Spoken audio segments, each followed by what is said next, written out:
Soal nomor 21. Perhatikan tabel harga valuta asing berikut. Bu Intan melakukan penjualan ikan tuna ke Jepang dengan nilai 1 miliar rupiah. Dan dia juga membeli barang elektronik dari Jepang senilai 5 juta yen. Sesuai kesepakatan, pembayaran dilakukan oleh pihak bank, karena baik pembeli atau penjual adalah nasabah bank yang bersangkutan. Jumlah uang yang akan diterima atau dibayar Bu Intan adalah A. 630 juta rupiah, B. 570 juta rupiah, C. 450 juta rupiah, D. 250 juta rupiah, atau E. 430 juta rupiah. Uang yang diterima Bu Intan dari penjualan tunai adalah sebesar 1 miliar rupiah. Bersamaan dengan itu, Bu Intan membeli barang elektronik dari Jepang. Dengan demikian, rupiah yang diterima sebagian digunakan untuk membeli elektronik. Bu Intan membeli barang elektronik seharga 5 juta yen. Jika dirupiahkan, maka gunakan kurs jual karena bank menjual valuta asing atau yen. Sehingga 5 juta yen dikali 150 rupiah sama dengan 750 juta rupiah. Padahal uang yang akan diterima Bu Intan dari penjualan tunai adalah 1 miliar rupiah. Sehingga jumlah yang masih tersisa dan diterima oleh Bu Intan adalah 1 miliar rupiah dikurangi 750 juta rupiah sama dengan 250 juta rupiah. Jawabannya D.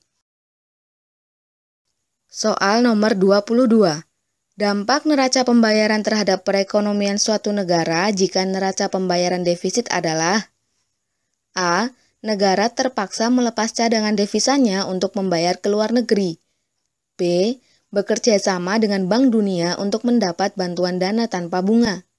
C. Negara terpaksa mengubah struktur ekonominya ke arah perbaikan. D. Negara berusaha menutupi dengan menambah utang luar negeri. Atau E. Negara menjalankan strategi investasi melalui utang luar negeri. Ketika neraca pembayaran bersifat defisit atau impor lebih besar daripada ekspor, maka uang asing yang digunakan untuk membayar lebih banyak daripada uang asing yang mengalir ke dalam negeri. Dampaknya yang pasti adalah akan mengurangi jumlah uang asing atau devisa yang dimiliki oleh negara dan menambah barang-barang luar negeri semakin banyak beredar di dalam negeri. Jawaban yang tepat adalah A. Soal nomor 23. Berbagai kegiatan dapat dilakukan oleh manajer. 1. Mengatur keseimbangan likuiditas dengan rentabilitas. 2. Mengelola sumber-sumber dana. 3. Melakukan segmentasi dan targeting. 4. Menjaga agar perusahaan tetap solvable. 5. Menetapkan jenjang karir untuk para karyawan. 6. Memilih bahan baku yang berkualitas. Tugas pokok manajer keuangan adalah A. 1, 2, 3, B. 2, 4, 5, C. 1, 2, 4, D. 4, 5, 6, atau E. 2, 3, 6.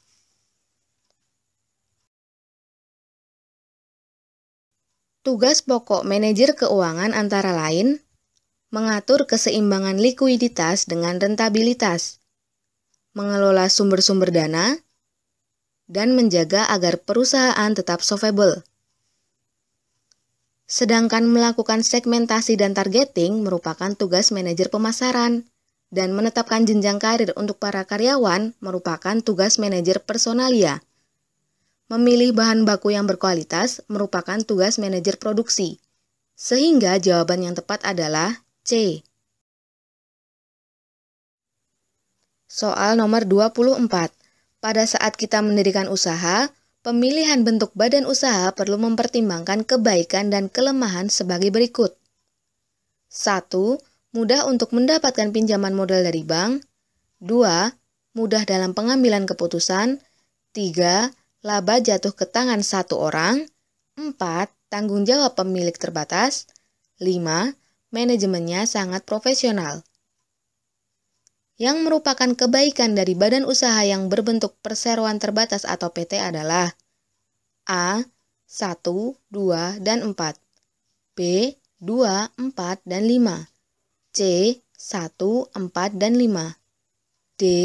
3, 4, dan 5, atau E. 2, 3, dan 4. Kebaikan badan usaha berbentuk PT adalah modal mudah ditambah dengan mengeluarkan saham-saham baru, manajemennya terpisah dari pemilik sehingga akan lebih profesional, tanggung jawab pemilik hanya sebatas modal yang diinvestasikan di badan usaha tersebut, dan mudah menambah modal. Jadi jawaban yang tepat adalah C. Soal nomor 25. Di Indonesia tersebar banyak koperasi unit desa atau KUD yang berperan besar dalam mensejahterakan masyarakat desa, khususnya petani. KUD di suatu daerah ada yang melakukan usaha penjualan kebutuhan pokok masyarakat atau petani, memberi tabungan dan memberi pinjaman uang pada para petani, dan juga mengadakan budidaya tambak ikan. Ditinjau dari jenis usahanya, koperasi tersebut adalah A. Koperasi konsumsi, B. Koperasi primer, C. Koperasi produksi, D. Koperasi sekunder, atau E. Koperasi serba usaha. Koperasi tersebut menangani berbagai macam usaha, sehingga berdasarkan lingkup usahanya termasuk dalam koperasi serba usaha. Jadi jawabannya adalah E.